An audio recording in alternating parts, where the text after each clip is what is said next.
बिना देरी शुरू करते हैं बिंग सुपर हीरोज का सुपर अपडेट्स एपिसोड 11। तो इस वीडियो को मैं 4 सेक्शन में डिवाइड कर रहा हूँ ABCD। सेक्शन ए में होगा पास्ट टाइम, सेक्शन बी में होगा रिटर्न ऑफ हीरो और विलन, सेक्शन सी में होगा स्पाइडी वेब, सेक्शन डी में होगा डूम और डूम्सडे, जिसमें सेक्शन ए और सेक्शन डी काफी छोटे होंगे, मतलब कम टाइम का होगा। होमलैंडर जो एंथनी स्टार प्ले करते हैं या एंथनी स्टार जो होमलैंडर प्ले करते हैं, दोनों एक ही बात है। होमलैंडर से जब पूछा गया कि क्या वो MCU ज्वाइन करेंगे तो उन्होंने कहा ना, मैं नहीं कर रहा क्योंकि मैं थोड़ा बूढ़ा हो चुका हूँ MCU के लिए।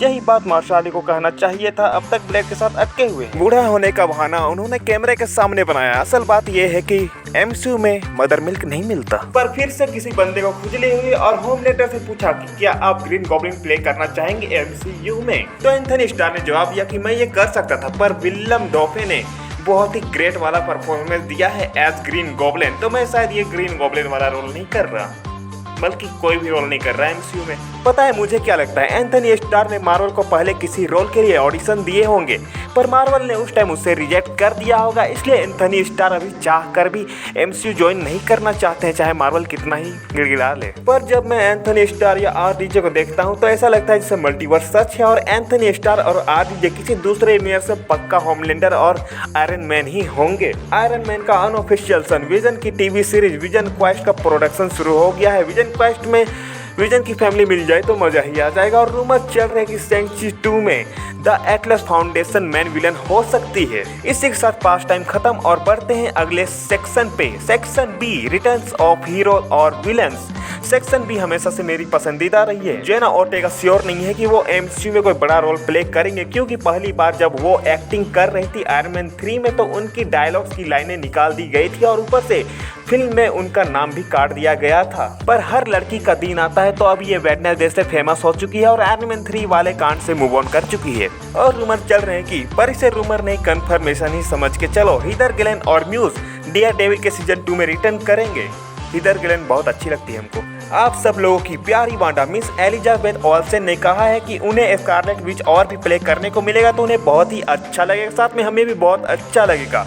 हम लोग तो चाहते हैं कि आप वुल्वरीन से भी ज्यादा टाइम तक स्कारलेट विच बनी रहें और जिनकी परवाह कोई नहीं करता। इंटरनल्स की सेर्सी भी रिटर्न कर रही है MCU में, खुद जेमा जेन ने कंफर्म किया है। और रिपोर्ट्स आ रही कि हॉकाई का सीजन 2 डाई हार्ड स्टाइल का एडवेंचर होगा, मतलब गोटे मुंह में आ जाएंगे, इस लेवल का एडवेंचर एक्शन देखने को मिलेगा और विलन होगा अपने ही क्लिंट का भाई ब्रैनी बर्टन। और सेकेंड सीजन पहले सीजन की तरह ही क्रिसमस पर ही टेक प्लेस करेगी। कसम से यार, हॉकाई को क्रिसमस बनाने नहीं देते चैन से मार्वल वाले, क्रिसमस पे अपने भाई के साथ ही लड़ेगा। माइक कोल्टर फिर से MCU में ल्यूक केज प्ले करना चाहते हैं और कहा कि मुझे लगता है कि ये चीज इम्पॉसिबल नहीं है, यहाँ कुछ भी हो सकता है, पर जो इम्पॉसिबल है वो है नताशा क्रिटन। जब उनसे पूछा गया कि MCU में उनके फ्यूचर के बारे में तो उन्होंने अच्छे से झाड़ दिया। उन्होंने कहा नताशा मर चुकी है, वो मर चुकी है, वो मर चुकी है, ठीक है, हमें इस बात को जाने देना चाहिए, वो दुनिया को बचाई और अपने हीरोइन के साथ चली गई। And I agree with her, क्योंकि आप सब ने मूव ऑन कर चुका है और सब अब वांडा को पसंद करते हैं। तो अब सेक्शन बी कंप्लीट। अब बारी आती है सेक्शन सी स्पाइडी वेब की। सेक्शन सी में मेरा दोस्त पढ़ता था और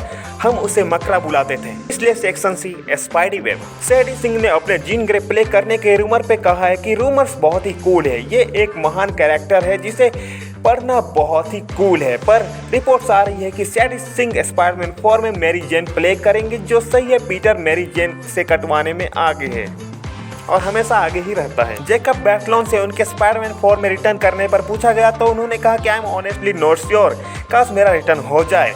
पर रिपोर्ट्स आ रही कि जेकब और जेंडिया छोटा सा रोल प्ले करेंगे स्पाइडरमैन 4 में और स्पाइडरमैन 4 का विलेन ग्राउंडेड नहीं होने वाला। स्पाइडरमैन 4 में स्पाइडरमैन 4 डूम्सडे के बाद 31 जुलाई 2026 में आ जाएगी और रूमर चल रही कि सोनी सिनेमा कोन में स्पाइडरमैन बियॉन्ड द स्पाइडरवर्स का अपडेट दे सकती है। और इसी के साथ सेक्शन सी भी स्पाइडी वेब खत्म, कंप्लीटेड। अब बारी आती है सेक्शन डी की, डूम्स और डूम्सडे। और सेक्शन डी में डूम को इसलिए रखा क्योंकि सेक्शन डी में सारे हरामी बच्चे ही रहते हैं। रूसो ब्रदर्स ने कंफर्म किया कि एंड गेम में टोनी स्टार्क की डेथ पार्ट होगी डॉक्टर डूम की स्टोरी लाइन की, और ये कैसे होगा ये तो फिल्म आने के बाद ही पता चलेगा। मार्वल स्टूडियो की तरफ से रिपोर्ट्स आ रही कि मार्वल ने ऑलरेडी $8 मिलियन प्री प्रोडक्शन में खर्च कर दिया है एवेंजर्स डूम्सडे के लिए।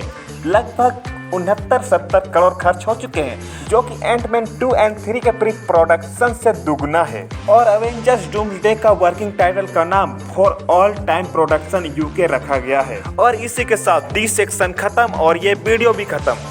डीसी के लिए मैं कुछ नहीं लेकर आया क्योंकि मेरे पास टाइम की कमी हो गई है।